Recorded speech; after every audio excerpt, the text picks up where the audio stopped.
జరిగిన పరిస్థితి అందరికీ కూడా తెలిసిందే. గత చరిత్రలో ఎప్పుడూ జరగని విధంగా ఏకంగా 99% వాగ్దానాలు అమలు చేశాం.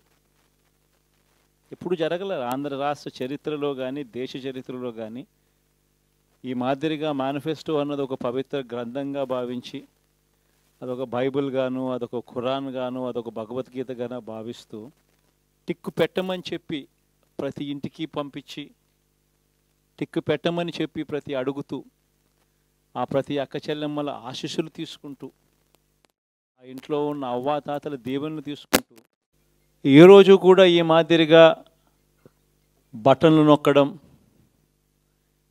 ఏకంగా 2,70,000 కోట్ల రూపాయలు ఎటువంటి వివక్ష లేకుండా ఎటువంటి లంచాలు లేకుండా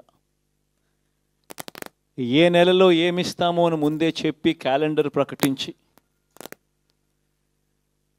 ఆ నెలలో అది తప్పకుండా ప్రతి సంవత్సరం తూచా తప్పకుండా ప్రతి సంవత్సరం అది జరిగేట్టుగా చేస్తూ ఏకంగా 2,70,000 కోట్ల రూపాయల వివిధ పథకాల ద్వారా మాట తప్పకుండా జరగడం కూడా గతంలో ఎప్పుడూ కూడా చూడలేదు, జరగలేదు. ఇవన్నీ కూడా నేను ఏదైతే చెప్తా ఉన్నానో ఇవన్నీ ఎప్పుడూ చూడని మార్పులు, గతంలో ఎప్పుడు జరగని సంస్కరణలు.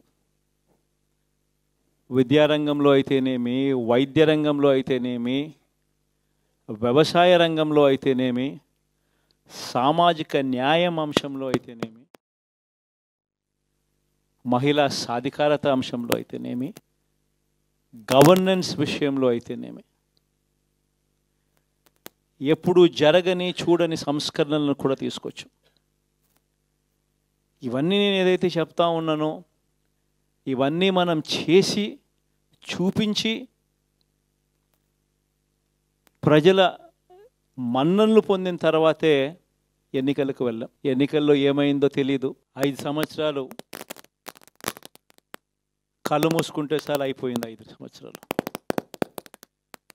మళ్ళీ 2024 నుంచి 2029 కూడా